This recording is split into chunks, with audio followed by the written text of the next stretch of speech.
Some of you might be wondering why. Why would you tumble rocks? Why do you want to see them polished? Well, ever in your life, you find a rock and you see the natural beauty in it, but you can tell that because it's rough, there's a lot more that is beneath the surface that isn't visible in its current state. So to reveal the inner beauty of the rock, you can use the rock tumbler to knock off the outer edges and polish that inner surface so that it can best display the beauty that you know is in there.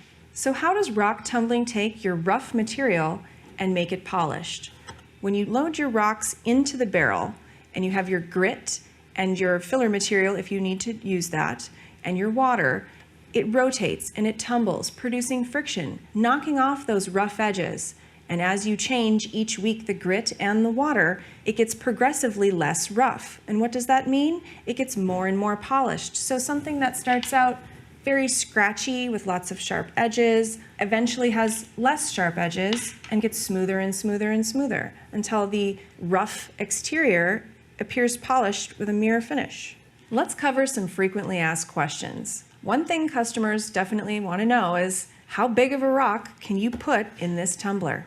Maybe you found a big, beautiful piece of rose quartz that you want to put in this tumbler. Unfortunately, this particular rock is far too big for this tumbler for it to work effectively.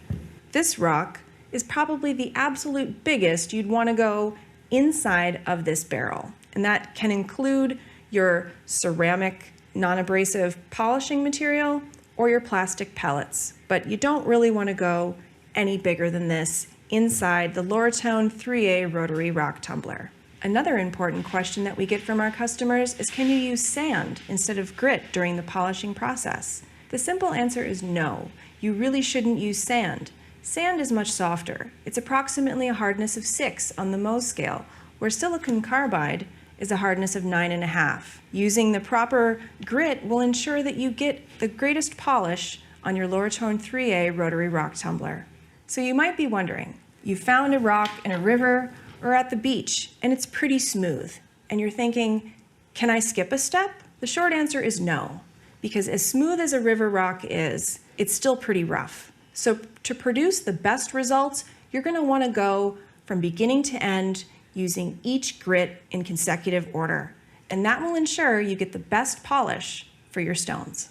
Another question that we get asked on occasion is, can you reuse your grit? Short answer is no. You cannot reuse your grit, because once you've had it inside the tumbler, it creates a slurry with rock particles, and there is no way to reclaim the grit and separate it from those rock particles. This Loratone 3A rotary rock tumbler has a 3-pound capacity, but that is just an identifier. There is no need to weigh it. The most important criteria when you are loading your barrel is the fill level. You want to maintain 2/3 to 3/4 full and no more, including your rock, your plastic pellets, or your non-abrasive ceramic material, and the water. That's the most important thing to remember. It's not weight, it's fill level. Another question that we get asked somewhat frequently is, can I tumble really soft rock, like Petoskey stone?